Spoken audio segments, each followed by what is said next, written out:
ፋኖ ፋኖ አረ ፋኖ ፋኖ ሲንጋርጄ ብሎ ጋማውን ጅራቱ ቢጎነዳድቡት አመሉን አይተው ኮርቻ ሲጭኑት ይህ ህዝብ ኢትዮጵያዊ ነው። ግፍን ሊያወግዝ አደባባይ የሞላ ወገኖቹ ላይ የደረሰ ጥቃት አስቆጥቶት ለተቃውሞ የተሰለፈ ታሪካዊ ህዝብ ነው። ጊዜውም ሩቅ አይደለም። ከ9 ዓመታት በፊት በሚያዝያ ወር 2007 ዓ.ም ነው። በዚያ ሰሞን አንድ አይኤስ የሚባል ዓለምን አስጨንቆ የነበረ የሽብር ቡድን ኢትዮጵያውያንን በሊቢያ የባህር ዳርቻ አሰቃቂ በሆነ መንገድ ሲገድል ቪዲዮ ቀርጾ አሰራጨ። ኢትዮጵያውያንም በሁሉም አቅጣጫ ደነገጡ፣ ተቆጡ። ያንን ድርጊት ለማውገዝ የሟቾቹን ዘር ማንዘር ማጣራት አላስፈለጋቸውም። ከየት ተነስተው ሊቢያ የሄዱ ናቸው ብለው አልጠየቁም። ሙስሊም ወይስ ክርስቲያን ናቸው ብለው አልተጨነቁም። ሟቾች የኛ ብሔርና ሃይማኖት አባል ካልሆኑስ የራሳቸው ጉዳይ አላሉም። በጋራ አዘኑላቸው። ለቅሷቸው ምርር ብሎ ስለነዚያ ብርቱካናማ ጋውን ለብሰው የሽብር ቡድን ስላረዳቸው ኢትዮጵያውያን ሲላነባ አገር ማቅ ለብሶ ተቆጣ። ምርር ያሉ ሰሞናት አለፉ። They came in their tens of thousands, Ethiopians denouncing the mass murder of compatriots by ISIL extremists. አይኤስ ያንን አሰቃቂ አገዳደሉን ለዓለም እንዲደርስ ያደረገው በቪዲዮ ቀርጾ ነበር። ኢትዮጵያውያንም ይህንን ቪዲዮ ያዩት ከአገራቸው እጅግ በራቀ ቦታ ላይ ሲፈጸም ነበር። ባለፉት ዓመታት ግን ኢትዮጵያውያን አይኤስን የሚያስንቅ አገዳደል በደጃፋቸው ላይ ሲፈጸም ከዚያ የሽብር ቡድን ነውር የባሰ ወንጀል የሚያደርጉ ሰዎች በየቀያቸው እያዩ ቀጥለዋል። ልክ እንደ አይኤስ ሳይሆን ከዚያ የሽብር ቡድን በባሰ አገዳደል አሰቃይተው ነፍስን የሚቀጥፉ ሰዎችን በየመንደራቸው እያዩ ናቸው። መከላከያው ካራ ይዞ የሰውን አንገት እንደ ዶሮ ያርዳል። ታጣቂ ኃይሉም ያንኑ ያደርጋል። የጸጥታ ኃይሎች ሰውን ከነነፍሱ ወደ እሳት ማግደው ሲገድሉ በካሜራ ይቀርጻሉ። ድርጊቱን የሚታዘብ ህዝብ ደግሞ እንደ ቦክስ ውድድር ከቦ ይመለከታል። የከበቡት ሰዎችም በዳቦ እንብላቸው ወይስ በእንጀራ ብለው ሲጠያየቁ ይሰማሉ። ሰውን ዘቅዝቀው ይሰቅሉና ይገድላሉ። ይህንንም ህዝብና የመንግስት የጸጥታ ኃይል ቆሞ ይመለከታል። ሰውን ገድለው አስከሬን በተሽከርካሪ ይጎትታሉ። ይህንንም በቪዲዮ ይቀርጹታል። አንገት ቆርጠው በእንጨት ሰክተው ይጨፍራሉ። ይህንንም ደንበኛ የካሜራ ባለሙያ ይቀርጸዋል። ምድራችን ላይ ከታዩ የ21ኛው ክፍለ ዘመን የከፉ ሽብርተኞች ውስጥ አንዱ የሆነው አይኤስ እንኳን ያላደረገው ነገር በኢትዮጵያ ምድር ተደጋግሞ ይታያል። ግድያውም ሆነ አገዳደሉ ብዙ ጭካኔ ተጨምሮበት በሊቢያ ሳይሆን በኢትዮጵያ መፈጸም ከጀመረ 7 ዓመታት አልፈዋል።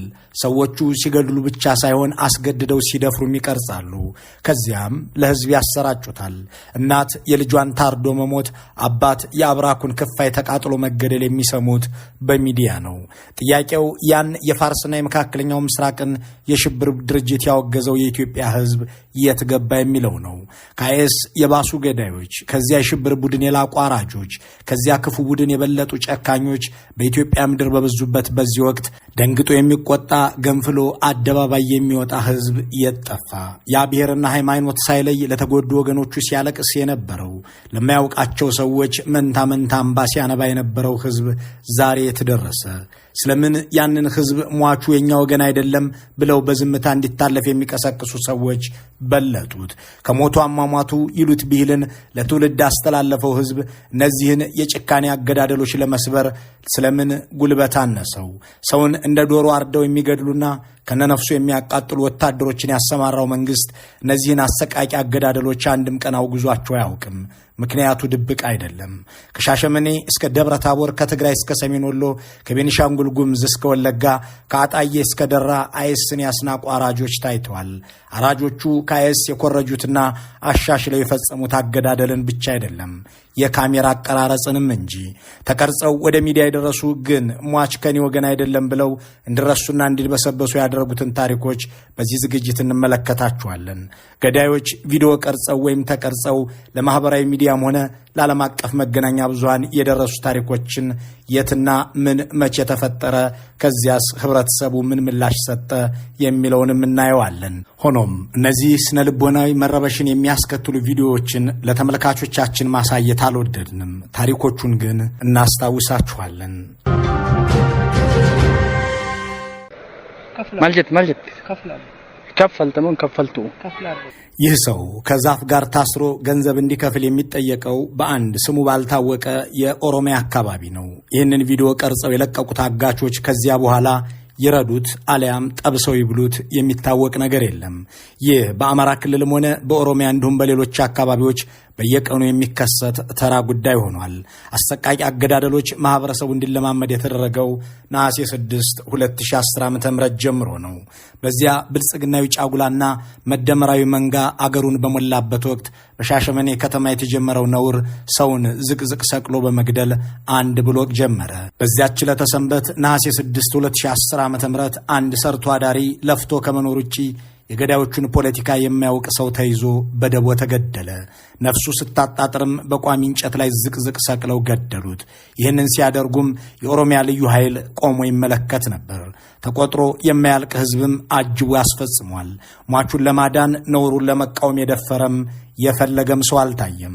ያላንዳች መስተጓጎል አንድን ኢትዮጵያዊ ዘቅዝቀው የገደሉት ሰዎች ሕዝብ እያያቸው ወንጀሉን ከፈጸሙ በኋላ ያወገዛቸው መንግስትም ሆነ ተቋም የለም። ይህ ነገር እንዲቆም የጠየቁ ፍትህ እንዲሰፍን የተማጸኑ ሰዎች ለውጡ የመጣባቸው ተብለው የእነሱም ዕጣ ፈንታ ተመሳሳይ ሊሆን እንደሚችል ተዛተባቸው። በሻሸመኔ ከተማ በደቦ የተጀመረው ፍርድና አገዳደልም ሰፍቶና ተስፋፍቶ ጠመንጃ የያዘ ሁሉ የሚያደርገው በጉልበቱ የሚተማመን ሁሉ የሚፈጽመው ሆነ። ከዚያም በአጣዬ፣ በደብረ ታቦር፣ በከሚሴ፣ በወሎ፣ በቤኒሻንጉል፣ በወለጋ ቀጠለ። ሃይባ የሌለው ገዳይ ጠመንጃ የታጠቀ ሰው ብቻ ሳይሆን መከላከያውም ካራ ይዞ በሰዎች አንገት ላይ ዋለ። ሌላኛው የዘመናችን አሰቃቂ ግድያ አይኤስን ባስናቁ ሰዎች የተፈጸመው በመንግስት ወታደሮች ነው። ይህንንም በቪዲዮ ቀድተው አሰራጭተውታል። ጊዜው የካቲት 24 2014 ዓ.ም በቤኒሻንጉል ክልል መተከል ዞን በጉባ ወረዳ አይሲድ ቀበሌ ውስጥ የመንግስት ወታደሮች የገደሏቸውን ሰዎች ሰብስበው ይዘው ይታያሉ። አስከሬናቸውንም በእሳት ማቃጠል ይጀምራሉ። በሚንቀለቀለው እሳት ላይ አንድ ሰው ከነነፍሱ ጨመሩ። ወደ እሳቱ የሚጨመረው ሰው አረበናታችሁ እያለ ሲማጸን በቀረጸው ቪዲዮ ላይ ይሰማል። የሚያቃጥሉት የመንግስት ወታደሮች ደግሞ አቃጥሉት፣ እኛም እንደዚህ ነው የተቃጠል ነው ይላሉ። በዙሪያቸው የከበባቸው በርከት ያለ ሲቪል ማህበረሰብም በሳቅና በደስታ ተውጦ ድጋፍ ይሰጣቸዋል። በዳቦ እንብላቸው ወይስ በእንጀራ እያሉ በእሳት የሚጠበሱትን ሰዎች በምን እንደሚበሏቸው ይመካከራሉ። በዚህ መልኩ በጠቅላላው 10 ሰዎችን በእሳት አነደዷቸው። በኋላ ላይ ራሱ የአገዛዙ ሰብአዊ መብት ኮሚሽን እንዳስታወቀው ከተገደሉት 10 ሰዎች መካከል 8ቱ በአካባቢው ነዋሪ የነበሩ የትግራይ ተወላጆች ሲሆኑ 2ቱ ደግሞ በወቅቱ ድርጊቱን የተቃወሙ የጉምዝ ተወላጅ ናቸው። 8ቱ የትግራይ ተወላጆች ከመተከል እስር ቤት ውስጥ ወጥተው የይለፍ ወረቀትም ይዘው ወደ መኖሪያ ቤታቸው ለመመለስ ሲጓዙ በመንግስት ወታደሮች መያዛቸውንና በወቅቱ አገዛዙ የትኛውንም የትግራይ ተወላጅ በየትኛውም መንገድ የመግደልን ስልጣን በሰጠው መብት መሰረት የተፈጸመባቸው ናቸው። የሰብአዊ መብት ኮሚሽን እንዳለው በአገሪቱ ውስጥ የሚገኝ የትግራይ ተወላጅ እንዲታሰር በተደረገበት በዚያ ወቅት እነዚህ ሰዎችም ታሰሩ። ከዚያም ከእስር ቤት ወጥተው ወደ ቤተሰቦቻቸው ሲሄዱ መትረፍ የለባችሁም ብለው ወታደሮቹ ገደሏቸው። ይህንን ያስተዋሉ የጉምዝ ተወላጆች ተቃወሙ።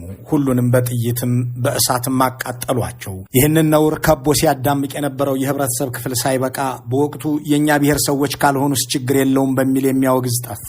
የእጃቸውን አገኙ የሚልም አልጠፋም ነበር። እንዲህ ያለ የዘመን ጉድ ከተወገዘም ከተደገፈም በብሔር መነጽር ታይቶ መሆኑም ቀጠለበት። ሟቾቹን ለፖለቲካ ፍጆታ ለመጠቀም ቀድመው ሲረባረቡና ነገሩን ለማራገብ ሲሞክሩ የነበሩ ሰዎች ሟቾቹ የነሱ ብሔር አባል አለመሆናቸው ሲረጋገጥ ምንም እንዳልተፈጠረ ሲያልፉ ሰው ይታዘበናል እንኳን አላሉም። ግፈኞች ግን በየቦታው አሉና ግፍም ቤትና ብሔር አይመርጥምና ቀጠለ። ገዳዮችም ግዳያቸውን ብቻ ሳይሆን አገዳደላቸውንም በካሜራቸው ቀርጸው ማሰራጨቱን ገፉበት። በአማራ ክልል ሰሜን ሸዋ አንጾኪያ ገምዛ ወረዳ ውስጥም ሌላ ለጆሮና ላይን የሚዘገንን ተግባር ጨመሩ። የብልጽግናው አገዛዝ ወደ ስልጣን ከመጣበት ማግስት ጀምሮ የሰው ነፍስ ረክሶ ሞትም ቀላል ዜና ሆኖ እልቂት የየማለዳ ተግባር ከሆነባቸው አካባቢዎች አንዱ በአማራ ክልል ሰሜን ሸዋ ቆላማው አካባቢ ይጠቀሳል። በዚሁ አካባቢ በ2015 ክረምት አይኤስን ያስናቁት ኢትዮጵያውያን የፈጸሙትን ግፍ ቀርጸው በቪዲዮ አሰራጭተውታል። በዚያ ጎምዛዛ ክረምት በአንጾኪያ ገምዛ ወረዳ እንዲህ ሆነ። ይህ በምስሉ ላይ የሚታየው ወጣት አንድን ባጃጅ በማሽከርከር ኑሮውን የሚገፋ ሰው ነበር። በ2015 ክረምት ላይ በስራ ላይ ያለ ታጣቂዎች አስቆሙት። እነሱ የሚናገሩትን ቋንቋ እንዲናገር ሲጠይቁት እንደማይችል መለሰ። ወዲያውኑ ተኩሰው ገደሉት። ገድለው ግን እርካታ አልተሰማቸውም። በወንድ አካሉ ላይ ገመድ አስረው ሲጎትቱት የሚያሳይ ቪዲዮ ቀርጸው ለቀቁ። ይህንን የሚያወግዝ ህዝብም ጠፋ። አስከሬን ማቃጠልና መጎተት እንደ ትልቅ ልምድና ፋሽን የወሰዱት ገዳዮች በደብረ ታቦር ከተማ ደግሞ በ2013 ክረምት ተመሳሳይ ነገር ፈጽመው በቪዲዮ ለቀው ታሳይተዋል። ሟች በከተማው ውስጥ ለብዙ ዘመናት የኖሩ መተዳደሪያቸውም ንግድ የሆነ አንዳችም የፖለቲካም ሆነ የትጥቅ ልምድ የሌላቸው ወይዘሮ ናቸው። በዚያ መንግስት መራሽ እብደት በሚከናወንበት ሰሞን ግን በ2013 ዓ.ም ክረምት ላይ ገዳዮቹ ብሔርሽ ከኛ ዘንድ አይደለም ብለው ገደሏቸው። ሆኖም ግዳይ መጣላቸውን ለከተማው ህዝብ ለማሳየት የሴትዮዋን አስከሬን በመኪና እየጎተቱ አስፓልት ላይ ይዘው ወጡ። ይህንን የሚገስጽ አባት እረ ነውር ይብቃን ብሎ የሚቆጣ ማህበረሰብ ተው የሚል ትልቅ ሰው በጠፋበት ዘመን ያገዳደል እሽቅድድምም ቀጠለ። ነዳጅ ቢኖር አሪፍ ነበር። እነዚህ ህንዳዊ መሆን ነው። ህንዳዊ ጥይት አታባክን። ህወሓት ያሸንፋል አለ። መጨረሻው ይሄ ነው እንግዲህ። ታሸንፋላችሁ፣ አይዟችሁ። ይሄኛው አገዳደል ዓለምን ያስደነገጠ ሆኖ ከቢቢሲ እስከ አልጀዚራ ከሲኤንኤን እስከ ቻናል 4 ድረስ ብዙ ዶክመንተሪ የተሰራበት ነው። ገዳዮች መከላከያዎች ናቸው። ቪዲዮውን የቀረጹትም ራሳቸው ናቸው። መከላከያዎች እነዚህን በምስሉ ላይ የሚታዩትን ገበሬዎች ያዙ። ቁጥራቸው 43 ይሆናል። ቄሶች፣ ተማሪዎችና አዛውንቶችም አሉበት። 25ኛ ክፍለ ጦርን የሚመራው አዛዥ ሴት የሰራዊቱን አባላት መግደል እንዲለማመዱና እንዲደፋፈሩ ፈለገ። እናም እነዚህን 43 ሰዎች መማሪያ ሊያደርጋቸው ወሰነ። ወደ አንድ ገደላማ ቦታም ወስዶ እንዲገደሉ አዘዘ። ሴቶቹ ማኅበረ ደጎ በተባለው ቦታ ይህንን ተግባር ይፈጽሙ ዘንድ ታዘዙ። የክፍለ ጦሩን የካሜራ ባለሙያም ወደ ቦታው ልኮ አገዳደሉን ትቀርጻለህ አለው። 43ቱ ሰዎች ሲገደሉም ካሜራማኑ ቀረጸ። ሁኔታውን የቀረጸው ወታደር እንዲህ ይናገራል። የ5ኛ አንደኛ ብርጌድ ካሜራማን ነኝ። ያው ስሜ ስጦታው አለማየሁ ይባላል። ያው በማኅበረ ዴጎ ላይ የተፈጸመው ድርጊት በሰዓቱ በቦታው እኛ ነበር። የ5ኛ አንደኛ ብርጌድም እንደ አጠቃላይ እንደ 25ኛ እዛ ነበር። ያ ድርጊት የተፈጸመው በ25ኛ ክፍለ ጦር ነው። በሰዓቱ ክፍለ ጦር አዛዥ የነበረው ኮሎኔል ሶፊያን ይባላል። ከዛን እና እነዚህ ሰዎች እንደመጡ ሊገደሉ ከዛን ሴቶች በዚህ ግድያ ላይ እንዲደፋፈሩ ሴቶች እና ይምጡና አለ። ጓቸው ክፍለ ጦር ዘመቻ አጃቢ የነበሩት እና የሶፊያን አጃቢ የነበሩት እና ሴቶች ነበሩ በዚህ ግድያ ላይ የተሳተፉት። ይህ ቪዲዮ ከወጣ በኋላ በኢትዮጵያ ውስጥ አጀንዳ መሆን አልቻለም። የመንግስት ወታደሮች ሰዎችን ለመለማመጃነት እየገደሉ ወደ ገደል እንደሚጥሉ የሚገልጸው ዜና የሰብአዊ መብት ድርጅቶችን የሚያስደነግጥ፣ ሰብአዊ ፍጡሩን ሁሉ የሚያደነዝዝ ግን ነበር። ያ አይኤስን ወጥቶ ለማውገዝ የበረታው የኢትዮጵያ ሕዝብ በራሱ ሀገር መንግስት ጦር ከአይኤስ የላቀ ተግባር ሲፈጸም ለማውገዝ ቀርቶ ሐዘኑን ለመግለጽ አልደፈረም፣ አልፈለገም። የዘመኑ አዋቂ ነኝ ባይ የማህበራዊ ሚዲያ መንጋ ግን ውሸት ነው፣ የደማሪውን መንግስታችንን ስም የሚያጠፋ ተግባር ነው ብሎ ያስተባብለው ዘንድ ቀጠለ። ወደ ሌላ ታሪክ እናምራ። ይሄኛው በምስሉ ላይ የሚታየው ሰው ወታደር ነበር።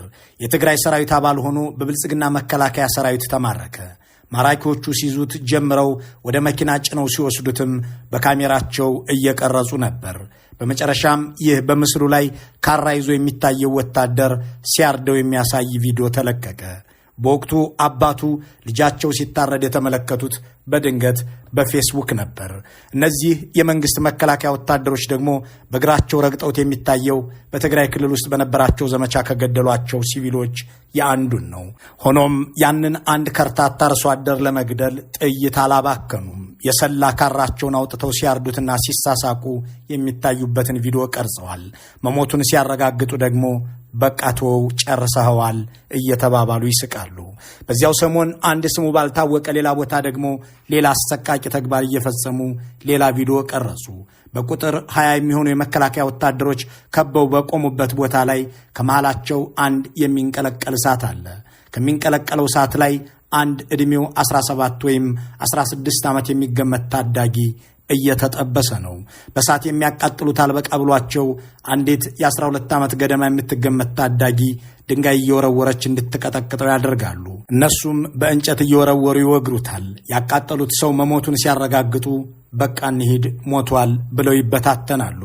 በ2015 የመጀመሪያ ወራት ደግሞ በወለጋ አይኤስን የሚያስንቅ እሱማ ወንጀለኛ አይደለም የሚያስብል ሌላ ነውር ሲፈጸም ታየ። ታጣቂዎቹ ገበሬዎችን ገደሉ። አርሶ ከመኖር የዘለለ አንዳችም ጥፋት የሌለባቸው አርሶ አደሮች ተገደሉ። ገዳዮቹ የገደሏቸውን ሰዎች የራስ ቅል በእንጨት ላይ ሰክተው እየጨፈሩ ታዩ። ይህንንም የሚያወግዝ በዚህም የሚያዝን ሰው ግን ጠፋ። ነግበኔ የሚል የአገር ሰው ቸገረ።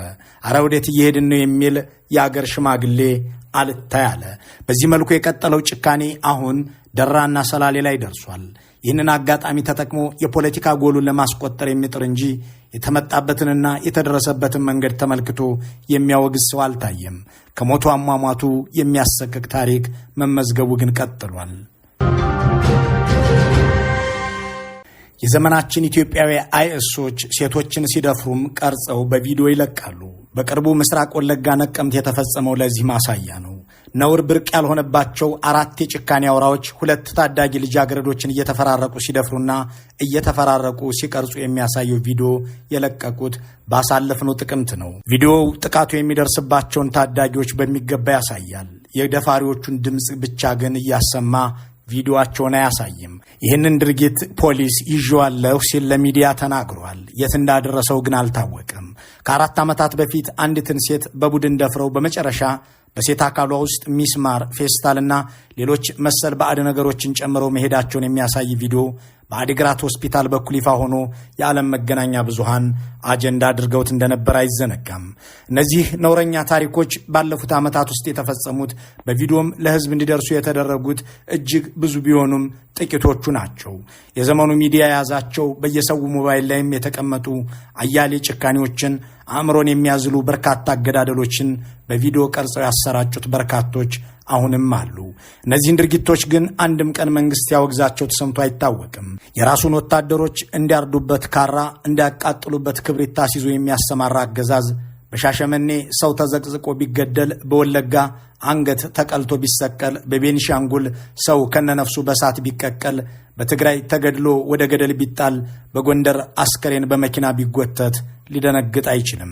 ሰኔ 16 2010 ዓ.ም ሊገድሉኝ ነበር በማለት ራሳቸው የጻፉትን ድራማ እንደ ልዩ ክስተት በየአጋጣሚው ሲተርኩ የነበሩት የሀገሪቱ ጠቅላይ ሚኒስትር መሆኑ ሌሎች ሹሞቻቸው አይኤስን በሚያስንቅ ደረጃ በሌሎች ዜጎች ላይ የተፈጸሙ ግድያዎችን አውግዘው አያውቁም። እነሱ መግደል መተዳደሪያቸው፣ እንዲህ ያለ ማገዳደል መደሰቻቸው ነውና የሰዎች ሞት ሆነ አሟሟት ሊያስበረግጋቸው አይችልም። ጥያቄው ግን ያ ሕዝብ የት ገባ የሚለው ነው። ያ ብሔርና ዘር ሳይለይ በወገኖቹ ላይ የደረሰን ጥቃት ለማውገዝ ማቅ የሚለብስ፣ ያ ሊቢያ ላይ ስለተገደሉት ልጆቹ ድንኳን ጥሎ ያዘነ ሕዝብ፣ ያ ከሞቱ አሟሟቱ የሚል ብሂል ያለው ሕዝብ፣ እያረዱ ቪዲዮ የሚቀርጹ ሰዎች በሞሉበት በዚህ ወቅት የት ገባ? በእርግጥ ይህንን ለማውገዝ ሰው መሆን ብቻውን በቂ አይደለምን? መልካሙን ሁሉ በመመኘት በዚሁ እንሰናበታለን።